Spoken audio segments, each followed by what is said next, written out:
Nous sommes en direct avec Nathalie Arthaud. Bonjour, merci. Vous êtes candidate de lutte ouvrière à l'élection présidentielle. Vous ne participez pas à cette réunion à Matignon qui est en cours sur l'invasion de l'Ukraine par la Russie. Pourquoi ce refus d'y participer ? Parce qu'elle est parfaitement inutile. Elle fait partie des gesticulations du pouvoir, je crois, pour cacher surtout qu'ils sont complètement impuissants. Alors on avait vu Emmanuel Macron essayer de s'inviter dans la mêlée, mais c'était déjà ridicule parce que le bras de fer il est entre Poutine et la bureaucratie russe, et de l'autre côté les États-Unis, la puissance impérialiste. C'est ça la réalité. Alors voilà, je ne voulais pas rajouter du dérisoire au ridicule. Alors la France a la présidence de l'Union européenne. Une des demandes de l'Ukraine, c'est d'adhérer très vite à l'Union européenne sans délai. Comment aider ce pays à se défendre ?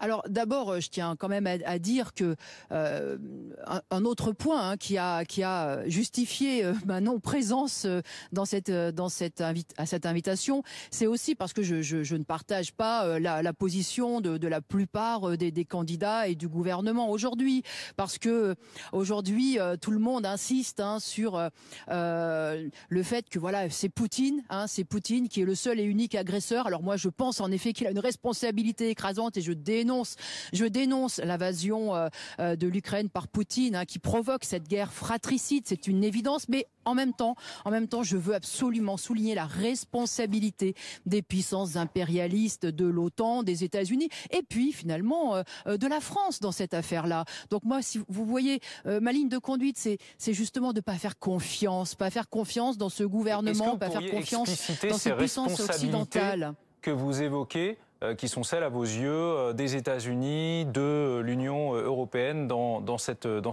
guerre en cours de la Russie contre l'Ukraine ? Mais c'est simplement que le dernier pas pour généraliser cette guerre a été fait par Poutine. Oui, c'est vrai.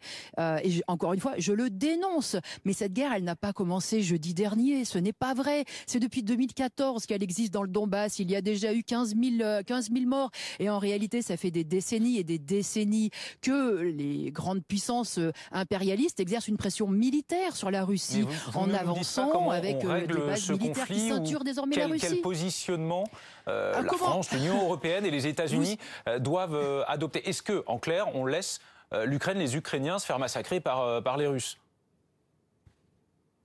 Moi, ma solidarité pour dénouer la situation, elle va dans les peuples, dans le peuple d'Ukraine, dans le peuple russe, dans sa capacité justement à ne pas se laisser embringuer dans une guerre qui n'est pas la leur, dans sa capacité à s'organiser, à se protéger, à se défendre eux-mêmes. Parce que ceux qui sont au pouvoir, que ce soit les Poutine, que ce soit les Biden de l'autre côté, les Zelensky de l'autre côté, ils ne représentent pas leurs intérêts. Ils mènent leurs calculs, ils mènent leur politique et ils essayent chacun de pousser leurs pions dans cette affaire, mais ils méprisent tout autant le sort des peuples, tout autant les uns que les autres. Et encore une fois, ceux qui prétendent représenter le camp de la démocratie, je pense aux puissances occidentales, mais regardez même ce qu'ils ont fait ces dernières semaines avec le Kazakhstan, quand Poutine justement est allé mater la révolte ouvrière au Kazakhstan. Est-ce que vous les avez entendus dénoncer l'invasion russe ? Non. En réalité, ça les arrangeait bien. Ça les arrangeait bien pour Total, pour Exxon, pour ArcelorMittal, que Poutine serve de gendarme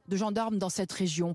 Alors voilà, moi ma confiance encore une fois et ma solidarité, je l'exprime vis-à-vis des peuples, et je dis que oui, il faut pas marcher dans ce poison du nationalisme. C'est une guerre qui est fratricide, qui déchire des familles, et ça, il ne faut pas laisser se transformer cette guerre-là en fleuve de sang.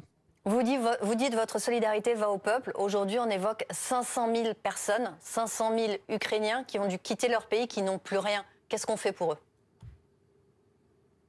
Mais bien sûr qu'il faut ouvrir les frontières de l'Union européenne, leur permettre de se réfugier.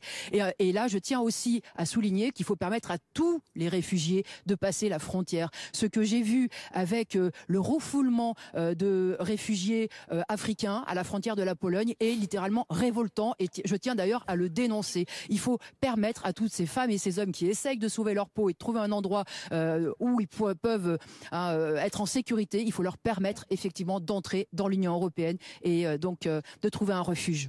pour Jean-Luc Mélenchon, l'OTAN, c'est le camp des vaincus. Une autre alliance est nécessaire, dit-il. Est-ce que vous approuvez? Si vous approuvez, de quelle alliance faudrait-il se doter dans ce cas-là?